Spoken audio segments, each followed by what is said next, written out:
muchos dicen que la nueva criminología es la victimología, y porque pues va a haber todo lo que está relacionado con el ser víctima, con el ser agresor, porque en un principio, o como un principio, muchos agresores fueron víctimas, y por el resarcimiento del daño y todo eso. Entonces la criminología actual busca como tienen ahorita una cuestión filosofal de querer integrar y decir la nueva criminología es la victimología.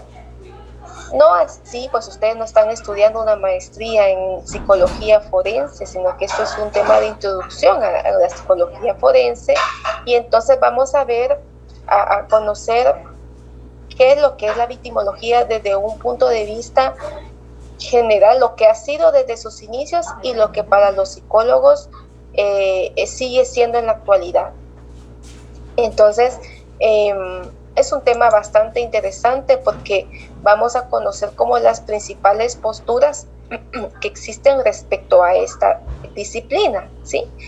Que es la victimología, la víctima como ciencia, la clasificación de víctimas y la tipología de las víctimas. Esas son las metas de aprendizaje que incluye su guía didáctica. Bueno, buscar una definición de victimología, si ustedes ya entraron a su bibliografía, les coloqué algunos documentos, pero es una biblioteca que tenemos nosotros que estamos en el área de la psicología forense, pero integrando y sintetizando lo más valioso de la definición. Desde sus inicios se considera como el estudio científico de las víctimas del delito, ¿sí? Consecuentemente se ha determinado como que la victimología determina el cómo y el por qué el agresor escoge a su víctima, ¿sí? Esa es la parte medular de la victimología. ¿Qué características va a tener una persona para ser elegida por un agresor? Bueno, una breve reseña histórica, ¿sí? Mendelssohn, como le decimos comúnmente, a él se le llama el padre de la victimología. Algunos dicen que fue von Helden, pero realmente quien inicia con este tema es como que entráramos en una situación de que si Freud es el padre del psicoanálisis o si es Jung, ¿verdad? Todos sabemos que Freud es el padre del psicoanálisis. Yo amo a Jung, me encanta el psicoanálisis junguiano. Leo mucho acerca de él porque me identifico con esta teoría, pero Freud es el padre del psicoanálisis. Entonces, en esa línea de ideas y de analogía, Mendelssohn es el que realmente viene y ya propone una nueva ciencia que no se ha convertido en ciencia, pero que sí es una disciplina bastante importante, que no se sabe si en algún momento va a pasar ya a ser considerada por pues los grandes pensantes como una ciencia, ¿verdad? Y Mendelssohn decía que la victimología era la ciencia sobre las víctimas y la victimidad, ¿sí? En ese momento la victimidad era como un sinónimo de victimología. Ahí no era tanto victimología, sino que hablemos de victimidad, pero son como sinónimos. Y entonces él decía de que este término se refiere como un concepto general, concepto y un fenómeno específico, ¿sí? Que busca darle una categoría a las víctimas, ¿ya? O sea, él quería como poner nivel 1, nivel 2, nivel 3, nivel 4, el tema de las víctimas, ¿sí? Y de esa manera la victimología satisface por completo las necesidades de la sociedad y su definición como ciencia de las víctimas resulta ser la más adecuada. Por eso deberá tomar en consideración todos los fenómenos que provocan la existencia de víctimas, en la medida en que tiene alguna relación con la sociedad. Y todos somos seres sociales, ¿sí? Entonces el ser víctima tiene relación con la sociedad, no de alguna manera, sino que pues de todas las maneras. Luego tenemos a von Henting, ¿verdad? Hans von Henting, que también era criminólogo, y él también propone en Estados Unidos el texto que se llama El criminal y sus víctimas, ¿sí? Tiene una obra muy famosa que se llama La estafa, que se parece a La gran estafa, donde sale, ¿cómo se llama este actor guapo? Que está casado con una abogada guapa. Sí, ahí sale Brad Pitt, pero se me olvidó el nombre. Queda como el soltero más codiciado. Bueno, entonces en esta obra de La estafa tiene un apartado que se llama Estudios sobre la psicología criminal, ¿sí? Y él hace una analogía sobre que somos seres mamíferos, ¿sí? O sea, los humanos somos seres mamíferos y que nos vamos a atacar unos con otros como una cadena de supervivencia, ¿verdad? Como una cadena alimenticia, si lo queremos ver así. Entonces van a haber unos más débiles y otros más fuertes. Entonces va a sobrevivir el más fuerte. Hoy por hoy sabemos que sobrevive el que tiene más capacidad de adaptación. Bueno, y él habla entonces de los niños, ¿sí? Que le llaman menores en ese tiempo. Él habla de los niños y de los ancianos, que ellos pues corporalmente eran menos fortalecidos. El sexo débil, ¿verdad? También habla sobre los débiles de espíritu, ¿sí? Y la debilidad puede consistir también en la fuerza excesiva de un impulso vital que entorpece los mecanismos ordinarios de precaución y prevención. A eso nosotros hoy en día le llamamos instinto, ¿sí? Instinto de sobrevivencia. En principio otorga relieve a la víctima por su juventud, sexo, edad y también por las deficiencias mentales.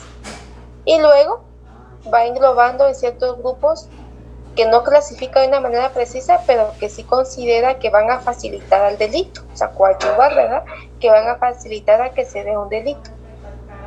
Entonces, creo que tengo ahí en espera, ¿no, verdad? Me apareció algo ahí. Bueno, entonces, sí, Josh Clooney, exacto, sí, Josh Clooney. Él es el actor.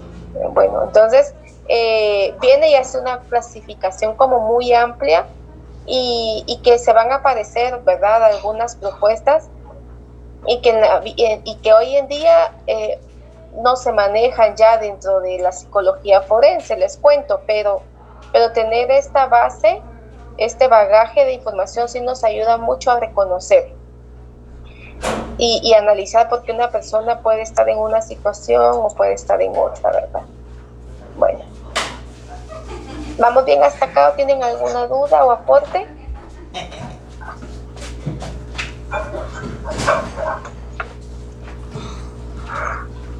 No, Lidia, todo bien. Bueno, ¿me ayudan con la lectura de víctima, por favor? Dice, se entenderá por víctimas las personas que individual o colectivamente hayan sufrido daños, inclusive lesiones físicas o mentales, sufrimiento emocional, pérdida financiera o menoscabo sustancial de los derechos fundamentales como consecuencia de acciones u omisiones que violen la legislación penal vigente en los Estados miembros, incluida la que proscribe el abuso de poder. Muchas gracias, Rebeca. Bueno, esta es una definición que da la Secretaría del Alto Comisionado de las Naciones Unidas para los Derechos Humanos. Les compartí en la carpeta este documento. Hay varios documentos que vale la pena que ustedes cuando tengan tiempo pues les vayan dando lectura, ¿sí? Okay. Y bueno, entonces acá nos damos cuenta que incluye, ¿sí?, a toda persona que de manera individual o en grupo sufra algún daño, que este daño puede constituirse como lesiones físicas o mentales, ahí entra el trabajo de nosotros, ¿sí?, sufrimiento emocional, pérdida financiera o menoscabo sustancial de sus derechos fundamentales. El menoscabo es una palabra que es un sinónimo de gradual. Es una violencia sistemática que va menoscabando o que va causando detrimento a mi autoestima, a mi valor como ser mujer, como ser hombre, como ser padre, como ser madre. O sea, es una cosa que no sucede de impacto. El menoscabo es algo que va sucediendo lentamente y que causa un daño terrible, ¿verdad? Entonces, como todo tema forense va muy de la mano, ¿verdad? Con todo lo que tenga que ser una acción u omisión que viole la legislación penal vigente en los Estados miembros. Entonces, en Guatemala, ¿sí? Nosotros tendríamos que conocer qué acciones o omisiones son delitos. Ya les he mencionado anteriormente, por ejemplo, una mujer que pone denuncia por violencia contra la mujer y cuando uno le dice, bueno, él le cuenta toda una historia, ¿verdad? ¿Y qué fue lo que motivó que usted denunciara? Es que fíjense que me fue infiel con una jovencita de 15 años y mire todo nuestro patrimonio. O sea, la señora está sufriendo, ¿verdad? Que tiene sufrimiento emocional, como dice acá, pero la infidelidad no está en la ley como un delito. Entonces acá la persona, nosotros como forenses, no podemos venir y darle un sufrimiento emocional como forense, ¿sí? Porque no pueden procesar legalmente al esposo o a la esposa porque le fue infiel. Eso no es algo que esté incluido en el Código Penal o Código Procesal Penal. Entonces, ella sí está sufriendo. Desde lo clínico, ¿sí? Ella tiene que ir a terapia, tiene que, pues, recuperarse, ¿verdad? Recuperar su valor como mujer, empezar una nueva vida, poner los puntos sobre las i desde lo clínico. Desde lo forense, no, porque eso no está constituido como un delito. ¿Quedamos claros acá o quieren que hable un poco más o los perdí para avanzar?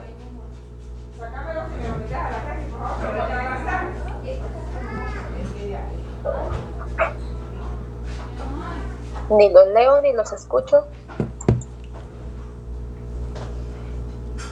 Ahí vamos bien, licenciada. Perdón, mi micrófono no me dejaba activarlo. Hola, Jessie. Hola, licenciada, ¿cómo está? Cuénteme. Otro ejemplo, dices eso. Sí, por favor. Ok. Jessie, ¿qué iba a decir? No, licenciada, solo era para decirle que sí estaba todo bien. Gracias, Jessie. Bueno, vamos a seguir la instrucción de César. Bueno, víctima, ¿sí? Es un tema que va relacionado con lo legal, ¿verdad? Ese es el principio, ¿sí? Entonces, para que haya una víctima tiene que haber un agresor. Entonces, o agresores. Y esta persona que le vamos a poner como víctima va a encuadrar en todo esto que está acá de acuerdo a la definición. Yo les decía que para que ella sea considerada víctima tiene que caer o estar en un cuadro que incluya una acción u omisión que viole la legislación penal vigente en los Estados miembros. Los Estados miembros son los países que están integrados dentro del comisionado de las Naciones Unidas, o sea, todos. Yo creo que solo China, ¿no? Pero ahí todos estamos ahí. Entonces, ¿qué nos rige? En Guatemala, ¿qué sabemos que es un delito? Vamos entonces al Código Procesal Penal y ahí vamos a encontrar todo lo que es un delito: el hurto, el robo, el asesinato, la violación, el abuso, el maltrato infantil, todo lo que es un delito. Yo les decía, la infidelidad no es un delito, entonces esta persona no estaría dentro de ella no es víctima de infidelidad, ¿sí?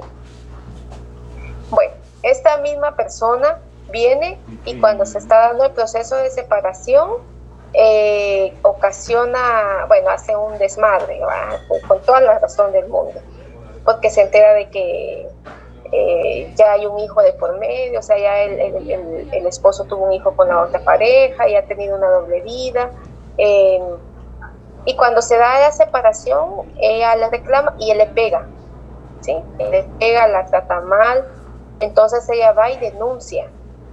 La violencia física y psicológica sí está incluida dentro de la ley contra el delito de femicidio, ¿sí?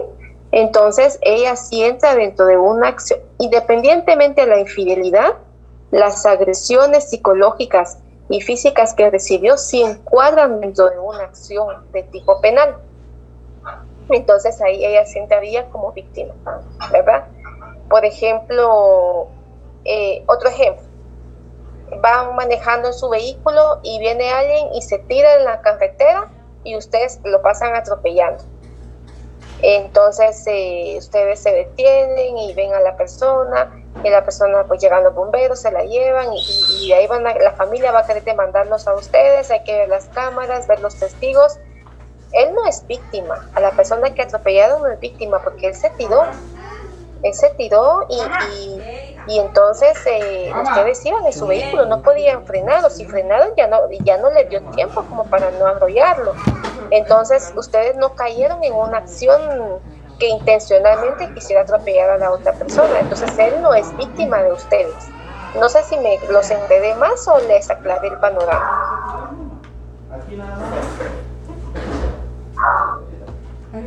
Sí lo aclaró, Lida. ¿César? Sí, hoy sí quedó más claro que el agua. El agua turbia. Bueno. Licenciada, ¿Qué manda, Ligia? mire, fíjese que con relación a lo que acaba de poner usted de ejemplo, yo estaba escuchando un caso recientemente de una persona que iba huyendo de un asaltante, se subieron a un bus y la señora como que se tiró del bus y se murió la señora, ¿verdad? Y ahora lograron como que atrapar al asaltante, pero también al chofer del bus lo acusan por homicidio, tiene un nombre, Homicidio culposo. por no haber parado el bus para que no se tirara la señora. Entonces, no sé, eso también como que ahí no tiene, pues para mi punto de vista, ¿qué culpa tiene el chofer? Que incluso tal vez ni se percató de lo que estaba pasando, pues él solo iba conduciendo. Sí. Es como ¿verdad? lo que escribe Zuli también, de que qué pasa si la persona fallece, cómo se comprueba eso. Ahí entra el trabajo de criminalística, ¿sí? De los investigadores de criminalística, del Ministerio Público y de la policía, del DEIC, porque ellos por eso, o sea, es bien complejo, porque entonces tienen que ver cámaras, que esperemos que haya cámaras, tiene que estar el relato de los testigos, que ya vimos el tema de los testigos, y entonces tienen que recabar toda la información posible, platicar con la familia de la víctima, ¿sí? Porque dentro de todos los familiares puede que algunos quieran sacar provecho de la situación, pero que otros cuenten, sí, es que fíjese que mi hermano, mi hermana o mi tío, fíjese que él estuvo en el hospital, en el Federico Mora, él tomaba tratamiento, entonces ya a través de recabar todo eso se comprueba de que es un homicidio culposo. Culposo no es que tenga la culpa, culposo es de que no tuvo, o sea, así contrariamente va el IVA y no pudo parar el bus porque tal vez ni se percató o llevaba a otro de los delincuentes apuntándolo.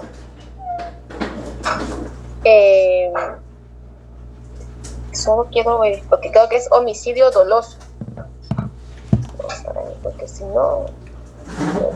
Sí, no era homicidio culposo, era otro doloso. tipo de homicidio. Ajá. Homicidio doloso. Código Penal.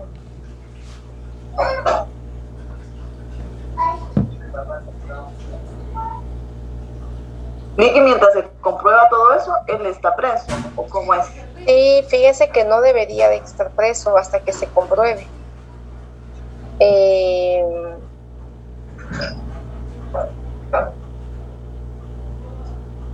Sí, debería pero lamentablemente en Guatemala primero se va preso no sé cuántos años y de ahí lo que hablábamos la semana pasada, ¿verdad?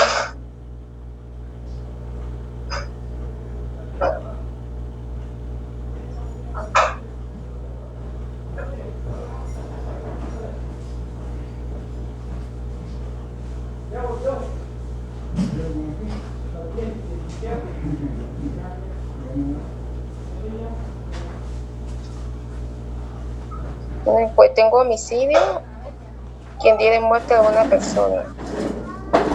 Homicidio cometido en estado de emoción violenta, que son los que lo hacen en defensa propia, ¿verdad? Que es de 2 a 8 años. Homicidio en riña tumultuaria, cuando es confuso y se da muerte a una o más personas. Tengo homicidio culposo. Al autor de homicidio culposo se le sancionará con prisión de 2 a 5 años cuando el hecho causare además lesiones a otras personas o resultare la muerte de varias. La sanción será de 3 a 8 años de prisión. Fíjense que es homicidio culposo porque la sanción es mínima, ¿sí? La sanción es mínima.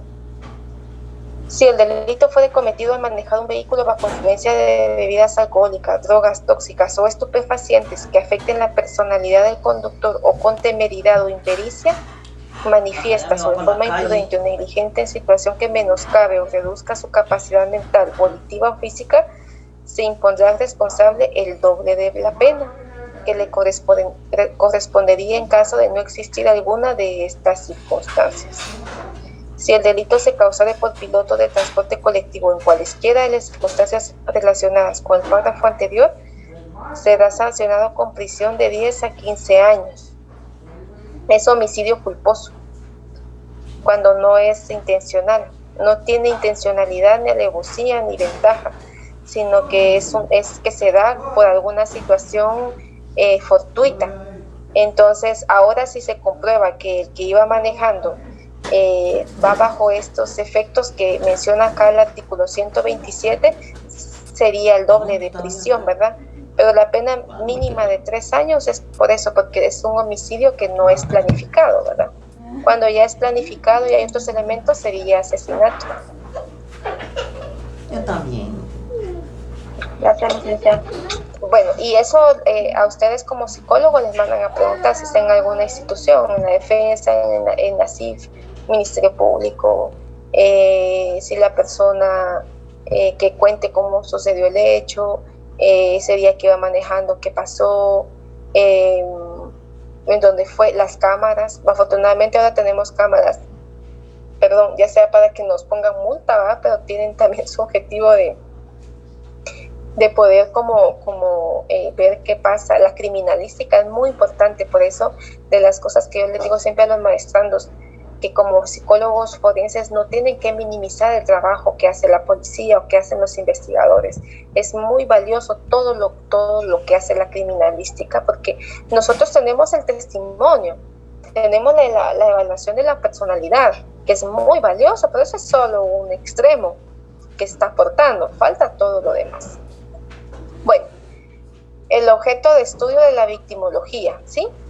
Según el profesor Gulota, que es como bastante conocido él por este estudio dentro del ámbito de las víctimas, dice que la victimología va a estudiar la personalidad, las características biológicas, psicológicas, morales, sociales y culturales de sus relaciones con el delincuente y de su papel en el origen del delito. Y acá entramos ya al todo el rompecabezas de tipologías, ¿verdad? Que traté de ponerla como lo más claro posible. Les compartí un documento que también nos lo muestra, así tiene un par de errores que lo corregí yo en la presentación, pero que nos lo muestra así como bien claro, ¿verdad? Y está Mendelssohn. Mendelssohn considera, aquí se pone una N, que la victimología, de acuerdo a este primer objeto, de estudio, el que tenemos acá el título, está constituido sobre 3 aspectos. Ok, bueno. El primero de ellos, ¿sí? El primer aspecto primordial sería biopsicosocial. El sujeto puesto de frente a todos los factores que lo estimulan a convertirse en víctima, comprendidos los casos en los cuales no existe la otra parte de la pareja penal, o sea, el delincuente, ¿sí? Por ejemplo, los accidentes de trabajo o de tránsito en los cuales es víctima del propio acto. En estos casos se habla de víctima independiente. Acá ya nos salimos de lo que estábamos mencionando del tema legal, ¿verdad? De lo que ya tenemos que apegarnos como forenses, de qué dice el código. Acá estamos hablando de cómo inician estos autores a querer tipificar, clasificar a las víctimas. Entonces acá hay un ejemplo, ¿verdad? Si quisiéramos ya investigar si es víctima de un accidente laboral, tendríamos que averiguar si el patrono tenía todos los medios, por ejemplo en maquinaria, si la maquinaria tenía como el mantenimiento adecuado, si la persona contaba con el equipo necesario para protegerse, ¿sí? Y otra cosa es que lo usara, porque es como los motoristas que llevan el casco en el codo, de plano para no lesionarse el codo, pero entonces todo esto hay que investigarlo siempre, ¿verdad? Pero pues él habla de que estas víctimas como este choque, este ejemplo que puse acá, de la moto que va a chocar con el camión y una cosa así, dice que son víctimas independientes. No hay una pareja penal, o sea, no hay un delincuente. La segunda construcción de Mendelssohn es cuando ya tenemos a una persona que su personalidad, ¿sí? Tiene varios factores que lo pueden colocar dentro de un ámbito criminológico, ¿sí? Una personalidad temeraria, de riesgo, y que tiene amistades también socialmente sospechosas o antagónicas. Entonces acá pues ya habla de que desde un punto de vista terapéutico y profiláctico o preventivo victimal, es un problema de la personalidad de la víctima, ¿sí? O sea, se va a meter en una postura o en situaciones donde se coloca como víctima fácilmente. Más adelante vamos a ver ya estos tipos para aclararlo un poco más. Y acá la fase 3 de Mendelssohn es el aspecto jurídico, el cual consideraría a la víctima en relación con la ley sustantiva y procesal penal y procesal para los casos de resarcimiento de los perjuicios ocasionados con el delito. O sea, acá es cuando ya se demostró que es una víctima, que existe un victimario o victimarios y que debe de tener un resarcimiento del daño. Muchas víctimas piden una compensación económica, ¿sí? Por ejemplo, cuando les comentaba el caso Tamaulipas, que lo que quieren las mamás de las víctimas es que México pues les dé la parte económica para criar a sus nietos, los que se quedaron pues sin su papá, sin su mamá en el atentado, y como se endeudaron para que viajaran a Estados Unidos de manera ilegal, quieren pagar sus deudas a través del resarcimiento que México haga. Otras personas no quieren resarcimiento, ¿verdad? Yo les he contado que pues mi hermano hace 5 años falleció, tenía 19 años, y un tipo estaba disparando en una tienda, estaba ebrio, estaba disparando al aire y mi hermano iba en su moto y le cayó una bala al hígado, y pues el tipo se fue huyendo, pero se le dio persecución penal y lo lograron localizar. Está preso él y nos ofreció 50,000 quetzales. Para nosotros con mi hermana fue una ofensa que nos ofreciera ese dinero, porque en nada nos devolvió la vida de mi hermano, y nuestras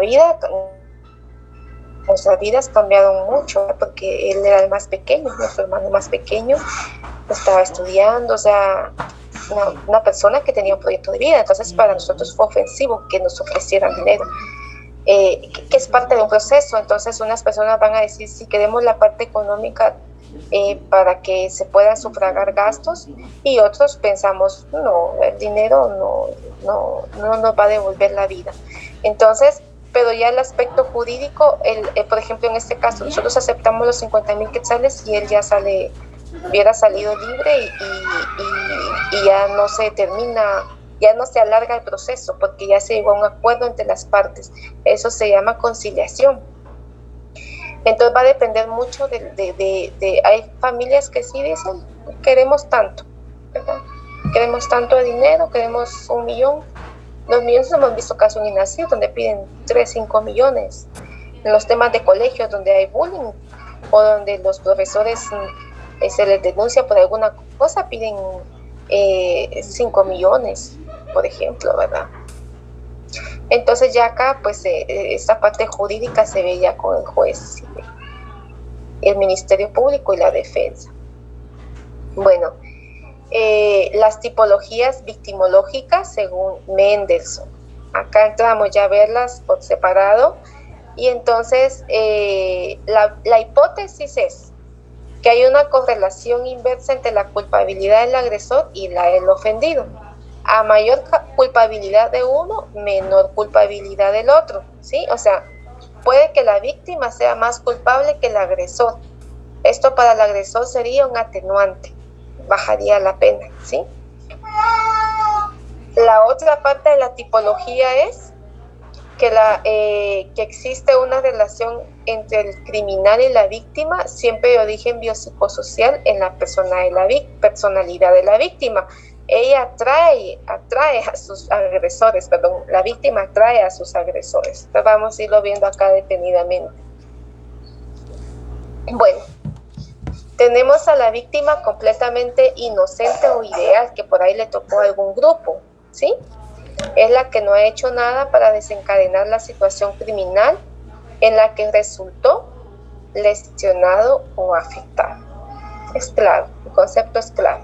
¿Quiénes entran aquí? Pues los niños, las niñas, los adolescentes, los ancianos, ¿verdad? Las personas de la tercera edad, personas que tienen alguna discapacidad, alguna condición mental diferente, ¿verdad? Ellos son víctimas completamente inocentes. Víctima de culpabilidad menor o víctima por ignorancia. En este caso se presenta una circunstancia no voluntaria al delito. La víctima, por un acto de poca reflexión, provoca su propia victimización, ¿sí? Iba manejando, no sé qué día, que iba para el trabajo y iba en las mañanitas que uno sale acá, se ven bastantes jovencitas y señoras que vienen que son las que trabajan de asistentes domésticas. Entonces uno sale y se ve que varias vienen. Y entonces me percaté que venía una chica que pues se ve, ¿verdad? Pues, que viene a eso, con su celular, sus audífonos y su celular, no sé cómo.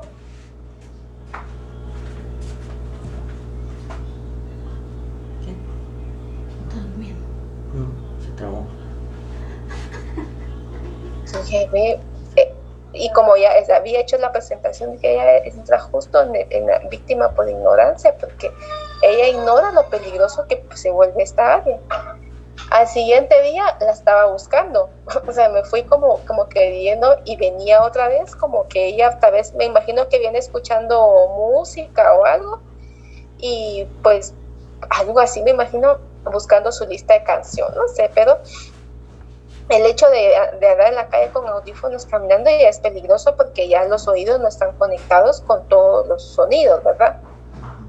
Bueno, víctima tan culpable como el infractor, ayúdenme a que me vayan rápido porque si no les voy a quitar mucho tiempo. Víctima tan culpable como el infractor o víctima voluntaria. Se presentan los casos de homicidio por piedad, donde la víctima como el victimario son copartícipes del hecho, ¿sí? Acá entra un poco, este es un poco complejo, ¿verdad?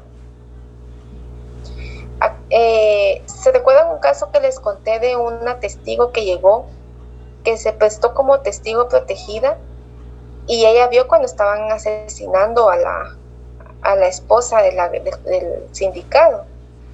y ella no hizo nada para defender a la muchacha, y aunque sea salir corriendo, pedir ayuda, y ella participa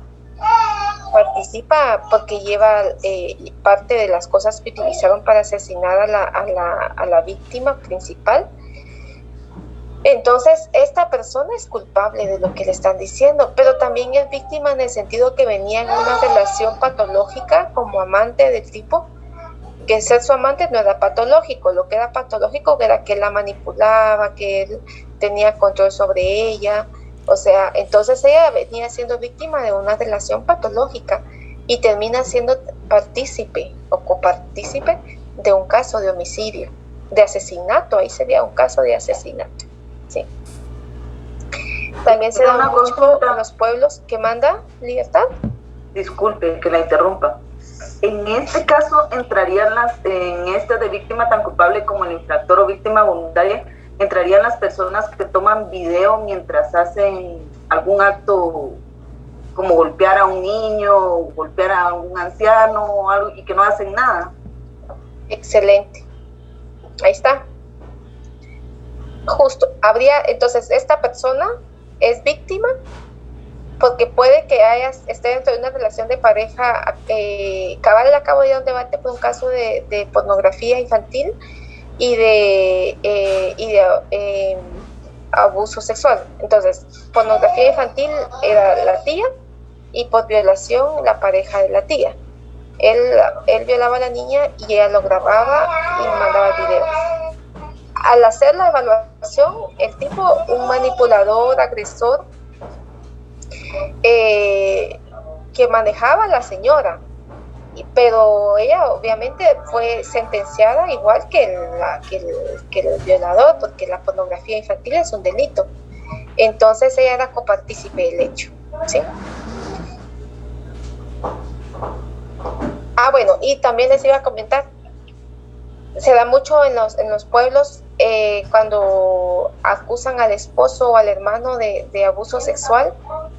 Le dicen, escondete, andate del país, andate, porque acá si no te vas a ir preso, le dicen los familiares al agresor. Ahí están siendo ellos copartícipes del hecho, ¿verdad? Víctima más culpable que el infractor. Escuchan a Santo ustedes, sí. Si no, de ahí la grabación no se me escucha claro. Ya se lo llevan. Esa duda tengo. ¿Ustedes escuchan los sonidos que yo tengo a mi alrededor? Sí, pero se escucha más su voz. Bueno, porque tengo una aplicación que es como para aislar los sonidos externos, pero me da duda porque hay unas grabaciones donde hay mucha interferencia. Y a veces Santi anda por aquí corriendo. Entonces, no le funciona la aplicación. No funciona la aplicación, ¿verdad? Víctima más culpable que el infractor. Permítanme, perdón.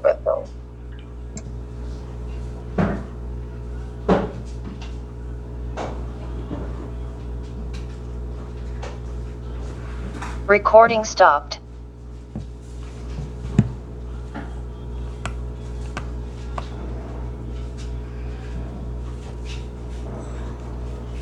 Bueno, entonces tenemos víctima más culpable del infractor. Esta víctima trae su propia conducta a que el delincuente cometa el ilícito penal.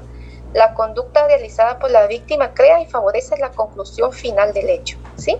Entonces acá entramos en controversia donde decimos, yo tengo derecho a andar desnuda en la calle, que no me tienen que tocar ni me tienen que hacer nada. Sí, tenemos derecho a vestirnos como nosotros queremos, a mostrar lo que nosotros queremos mostrar, pero si estamos en una sociedad machista con alto índice de violencia, entonces si nosotros nos vestimos, quienes tienen para enseñar, las que somos como flaquitas, escuálidas, no, pero las que sí, entonces pueden atraer, y entonces anda en la noche y se pone a tomar.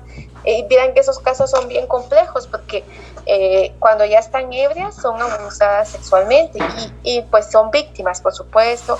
Nosotros explicamos que las consecuencias de lo que pasó, pero de que hayan estado ebrias o drogadas. Acabo de ver el caso de una chica que consumió marihuana y de la buena me dijo ella, pues no sé cómo identificar la buena de la mala, y estaba muy ebria, y estando así, su amigo la usó sexualmente. Es bien difícil defenderla en debate. Acá ella es más culpable que el infractor según esta teoría, ¿verdad? Porque ella estaba vestida, estaba expuesta, estaba en una situación, ella se va al apartamento de él, se quedan solos, o sea, ella propicia que esto suceda. No es culpable, pero sí tiene como mucha responsabilidad. Si el otro demuestra que él no es una persona normal, que tiene algún trastorno mental, que tiene alguna dificultad que ha sido clínicamente diagnosticada, acá no va a haber resarcimiento del daño, ¿verdad? Luego tenemos víctima más culpable o únicamente culpable, y entran tres: la víctima infractora, la víctima simuladora y la víctima imaginaria, ¿sí? La víctima infractora, ¿sí? El agresor se convierte en víctima. Eso es bastante común. No es la regla, pero pasa mucho, ¿sí? Entonces, aquí el autor se refiere a la legítima defensa en la que el sujeto realiza un ilícito penal para defenderse. Entonces, esto es un atenuante para él, ¿verdad? Para el agresor. Porque yo les contaba el caso la semana pasada del policía, ¿verdad? Entonces él termina siendo una víctima infractora. La víctima simuladora, ¿sí? La simuladora es la que simula, ¿sí? Es la que pues va a fingir, ¿verdad? Eso ya lo vimos también. Y la disimuladora es la que esconde sus síntomas. Puede ser una persona que tenga un trastorno psiquiátrico y lo que hace es esconder sus síntomas para que no se le vea como paciente psiquiátrica y que se le crea su denuncia. Y acá también tiene relación con la víctima imaginaria, que son aquellas personas que debido a factores de naturaleza biopsicosocial van a creerse víctimas de un delito del que en realidad no lo son, ¿verdad? Entonces hay que tener cuidado con ese tema. Se dan más delirios de persecución, delirios erotománicos, entonces hay que tener cuidado. Bueno, vamos con von Henting. Y acá ya salimos de Mendelssohn, ¿sí? Von Henting habla de 5 categorías de clases generales y de 6 tipos psicológicos. Pretende ocuparse de las categorías de víctimas más frecuentes. Ya, las 5 categorías de clases generales, perdón, ¿me ayudan con la lectura de estas 5?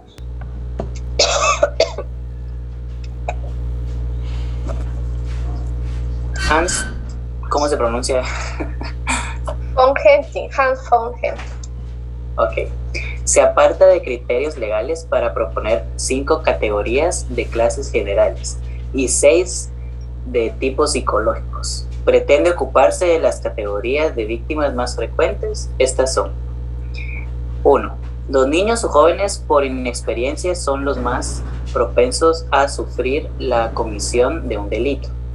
2.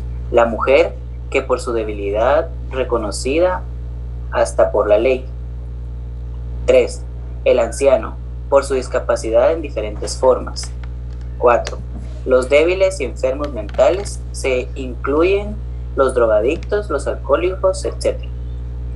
Los inmigrantes, las minorías y los tontos, por su situación de desventaja al resto de la población. Gracias, Jorge. Él está tontos en el texto, así se le llamaba a los que ahora le llamamos con discapacidad intelectual, ¿sí? Entonces estas 5 categorías, aquí con anaranjado les coloqué, ¿verdad? Este cuadrito son las 5 categorías de clases generales. Entonces, en efecto, los niños y jóvenes, ellos son víctimas. Nosotros en factores de vulnerabilidad reconocemos que los niños y los jóvenes son víctimas. En Guatemala, en Europa, en cualquier lugar.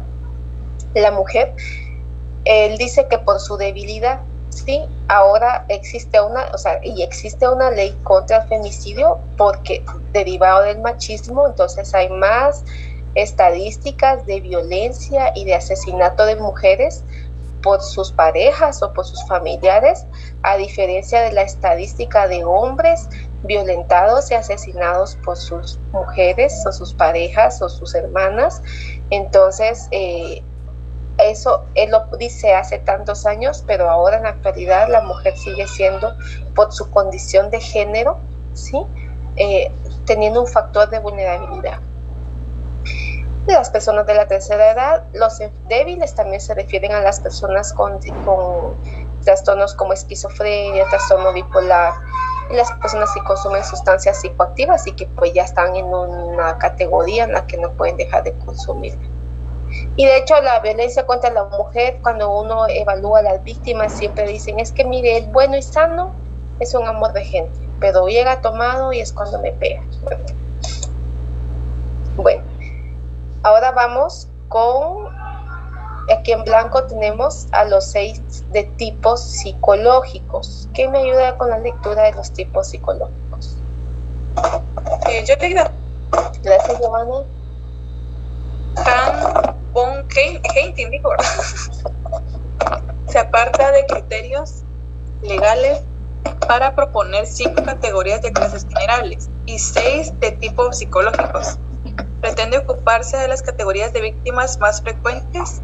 Estas son el deprimido, el ambicioso, el lascivo, el solitario y el acongojado, el atormentado, el atormentador, el bloqueado, el excluido y el agresivo. Gracias, Giovanna. Bueno, entonces estos son los 6 tipos psicológicos que von Heinting viene y propone, y como dice acá, se aparta de las categorías legales o de las o de tipo penal, ¿verdad? Y él lo que quiere hablar es de cómo tienden a ser estas personas.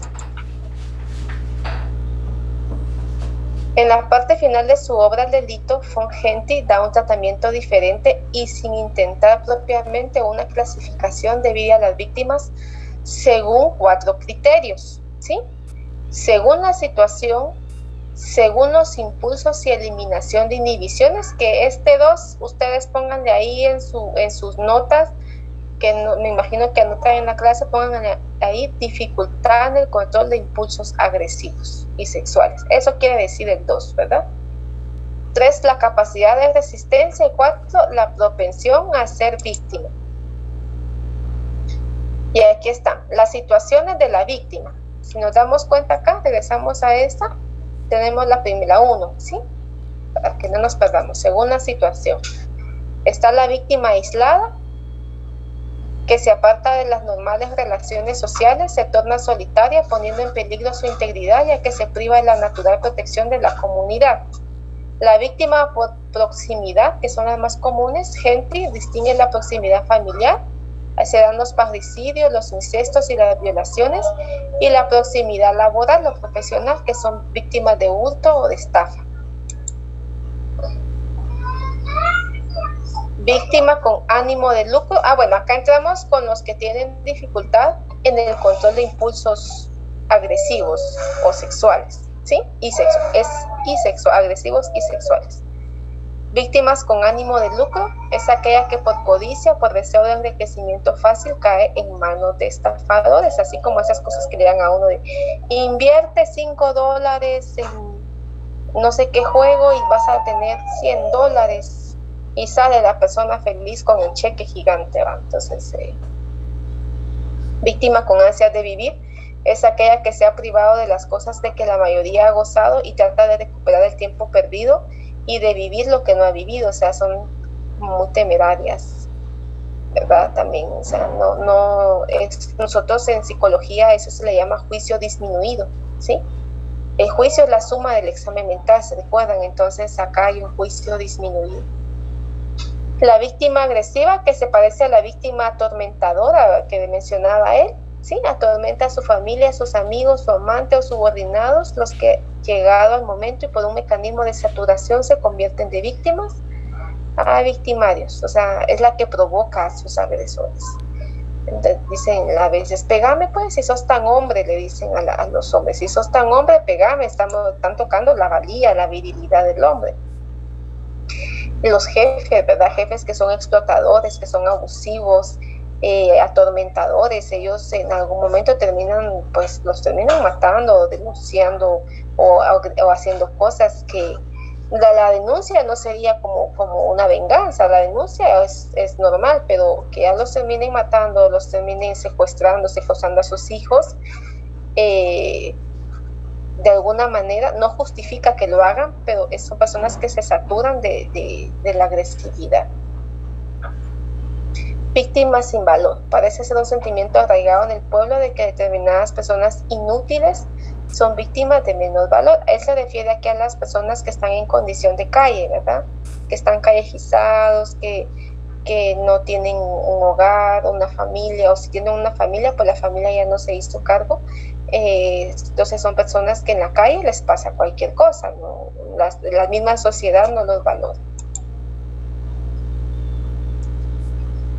Luego tenemos la víctima con resistencia reducida. Acá tenemos 6 clasificaciones dentro de la clasificación o 6 de tipos diferentes de víctimas. La víctima por estado emocional, ¿sí? Que es el que se defiende, ¿verdad? En una situación de estado de emoción violenta. Víctima por transiciones normales en el curso de la vida, como la corta edad, la ingenuidad, la confianza y la inexperiencia. Nos pasa mucho que cuando no tenemos experiencia de algo, pues nos ven la cara a veces, ¿verdad? También la corta edad, los niños y las niñas no tienen la capacidad de anticiparse a la malicia de los adultos. Las víctimas perversas o psicopáticos, se trata de desviados que son explotados por su problema. Acá entrarían los adolescentes que se dejan manipular por los pandilleros, ¿verdad? Por los líderes de pandilla. Entonces ellos ya traen sus propias características para ser antisociales, ¿verdad? Pero y no cuentan con un sentido de pertenencia familiar o de recursos, entonces son captados fácilmente por las pandillas. Tenemos a las víctimas que consumen bebidas alcohólicas y drogas, ¿sí? Que las asaltan, que les pasa de todo. La víctima depresiva, ¿verdad? Una persona que está con depresión no toma las mejores decisiones porque no está bien, obviamente, ¿verdad? Y la víctima voluntaria es aquella que permite que se cometa el delito o por lo menos no ofrece resistencia a ninguno. Esto de acá es nocivo, ¿verdad? Esto para mí es un atentado porque no va a haber una persona que diga, hagan conmigo lo que quieran, ¿verdad? No, yo no estoy de acuerdo con este apartado.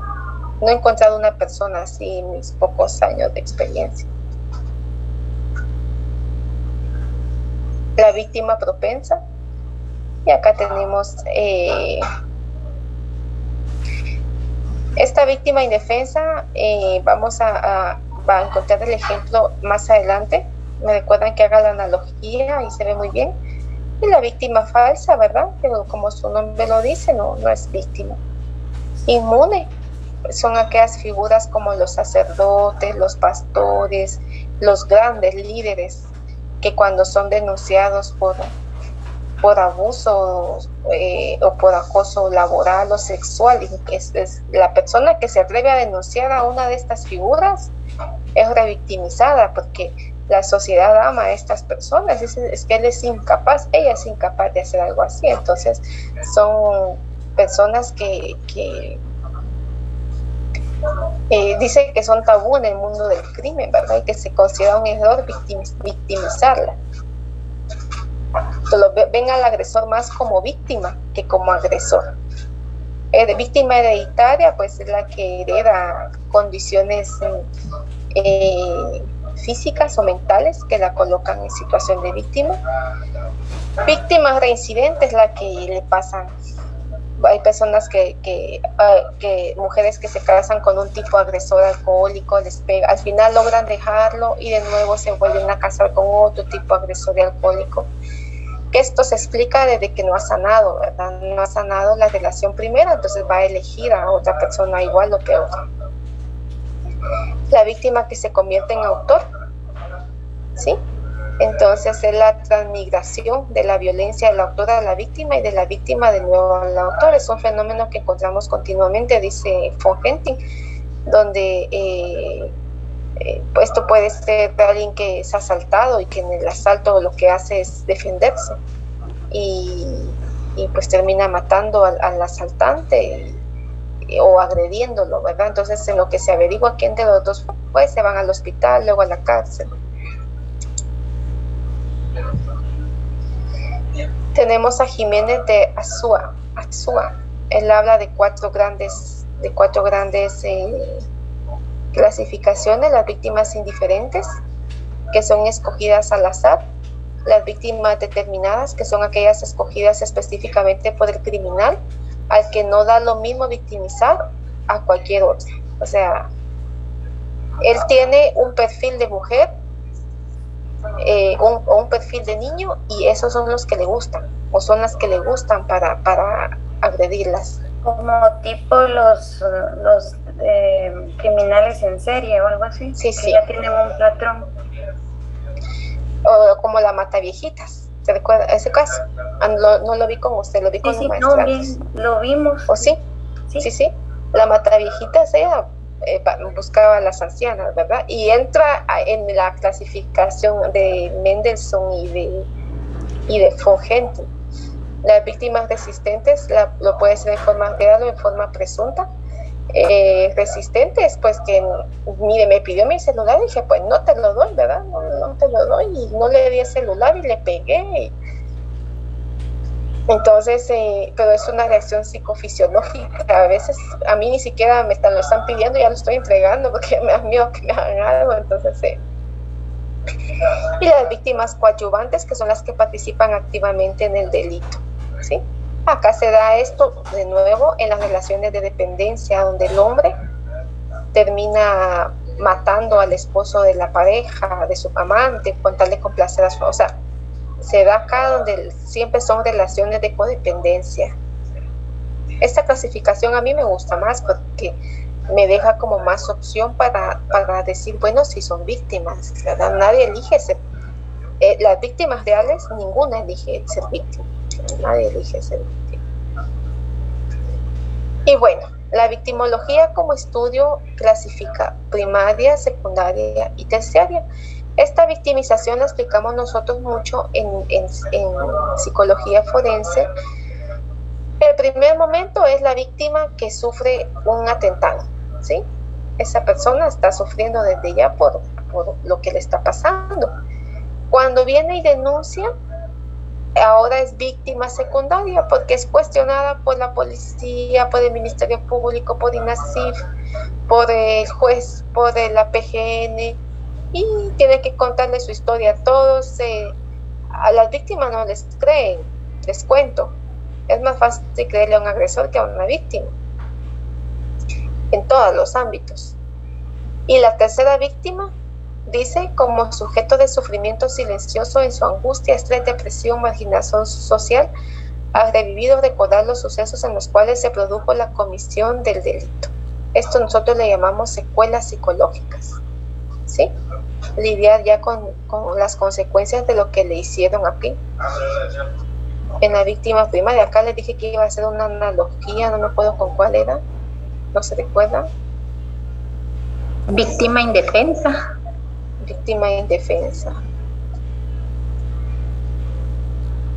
Víctima voluntaria, le dije que no creía en la víctima voluntaria. Sí, la víctima tiene que tolerar la lesión, pues la persecución judicial le causaría más daños que los que se han producido hasta el momento. Entonces muchas víctimas pueden no denunciar porque ir a contar su historia. A mí hay mujeres que me dicen, mire, yo cuando me dijeron que tengo que ir delante del juez a declarar y ahí va a estar él, yo me pongo a temblar, me da taquicardia, yo le tengo tanto miedo, yo creo que ahí me voy a paralizar, fueron tantos años. Él tiene algo que la gente le cree a él, a mí no me van a creer, o sea, Y hay quienes que se quedan en esa fase de decir, no voy a denunciar porque yo no quiero pasar por todo ese proceso, no voy a poner a mis hijos en medio de ese proceso. Entonces, esto... Ya, disculpe. ¿Sí, Aide? Así, mire, hay una niña que acaba de cumplir 13 años y mi suegra tiene una librería y ella buscó como desahogo, ¿verdad? En ella, y le llega a contar, pero casi que no le cuenta así como completo, sino que la deja así como que luego se arrepiente porque piensa que le van a decir a su papá o algo así, ¿verdad? Entonces, un día estaba yo ahí ayudando a atender a mi suegra, y eso fue esta semana que hubieron, que tenían que hacer los niños sus muros y todo eso, y ella llegó. Entonces le estaba contando de que su papá le pega mucho en las piernas y más arriba, y se puso a llorar y ya no quiso seguir contando. Y mi suegra se molesta mucho y yo solo escuchando, ¿verdad? Yo estaba atendiendo, pero estaba escuchando. Y entonces mi suegra le dijo, pero mi hija, le dijo, ¿por qué no decís nada? Es que, doña Magalí, yo no puedo decir nada porque todo lo que pase conmigo y con mis hermanitos, tiene 2 hermanitos, va a ser mi culpa, porque cada vez que vamos al juzgado, todo lo que se dice ahí, si mi mamá sale enojada es mi culpa, si mi papá sale enojado es mi culpa, porque ellos 3 viven con su papá, su mamá no se los quiso llevar, los dejó ahí con su papá, y ya tienen varios años solos con su papá, pero dice que cada vez que su papá llega, peor es cuando llega Olo, y le cuenta cosas así como las que le dije, que le dice, sí, es que me pegó en las piernas y más arriba, y a mí eso me hace sentir bien incómoda. Yo ya le grité, ya le dije, pero al otro día dice que no se recuerda. Y siempre me echa en cara que todo lo que yo haga va a ser mi culpa. Entonces, yo no quiero que mis hermanitos se vayan a una casa hogar, dice ella. Entonces, a mí ahorita que usted estaba diciendo eso, no sé, y a mí sí me llenó mucho de cólera escucharla. Y igual no le podía decir nada, porque yo solo estaba ahí escuchando de metida, pero no sé, siento que ella siente culpa de todo lo que vaya a pasar, y si llega a decir algo, pues la van a llevar porque su mamá no la quiere tener y su papá pues les está haciendo daño psicológicamente y físicamente, pienso yo también. Piensa ella que si se llevan a sus hermanitos a una casa hogar y que ella ha escuchado que como ahí no los tratan bien, no quiere tampoco, prefiere aguantar todo eso. Sí, complejo, porque en efecto lo que correspondería ahí ante la ausencia de la mamá es que se vayan a un hogar, y en un hogar, si es un hogar del gobierno, es bastante complejo también, ¿verdad? Hay hogares fuera del gobierno que están muy bonitos, pero sí, el problema es que escucharlo conlleva a denunciar, ¿verdad? O sea, cuando uno le escucha, a mí no me gusta que me cuenten cosas porque estoy en la obligatoriedad de poner una denuncia anónima en PGN para que rescaten a esos niños, ¿verdad? Yo lo pensé. El caso del diablo, ¿se recuerdan ustedes? El famoso caso del diablo en Quetzaltenango. Se lo dejo para que lo investiguen. Es un caso muy interesante, ¿verdad? Pero que tiene algunos elementos así. Caso del diablo. Ajá, así le decían a él, el diablo. Okay. Bueno, voy avanzando, mis amores, porque el tiempo hoy lo tuvimos que cortar. La victimología busca redescubrir a la víctima en sus derechos, a la verdad, a la reparación digna, ¿sí? Y a que se haga justicia en un proceso penal donde tenga todas sus garantías como las tiene el procesado. Eso es lo que busca la victimología. Gracias. No me parezco a la imagen, pero me gustó así, muy acicalada. Entonces, vamos a ir finalizando porque hoy ya son las 11:05. Tengo que entrar a otro grupo para presentar a un catedrático. Tienen tareas en grupo, ¿sí? Ahí se ponen de acuerdo para trabajar bonito. No me recuerdo ahorita si les puse cómo presentar su tarea. Pueden presentarla en un video ¿verdad? En un videito donde pongan su presentación y hablar, este es nuestro caso y creemos que le pones datos, que no sean los datos. Si por ejemplo utilizan un caso mediático que está en las noticias, ustedes presentan su caso y pueden ponerle como recortes y ya dicen, bueno, creemos que es una víctima simuladora, no me recuerdo qué tipo de víctima les dejé, por esto y esto, porque el autor refiere tal cosa, y hacen un trabajo bonito, creativo, por eso se los dejé en grupo, para que se dividan, alguien que investigue, el que maneje bien la tecnología, que haga una presentación bonita en Genial y PowerPoint, un videíto que haría muy bien, a mí me gustaría verlos interactuar y que sean creativos, ¿verdad? Entonces es un trabajo grupal el que tienen esta semana. Los grupos están hechos en Blackboard. ¿Estamos de acuerdo? Ligda, yo le quería preguntar algo. Ajá.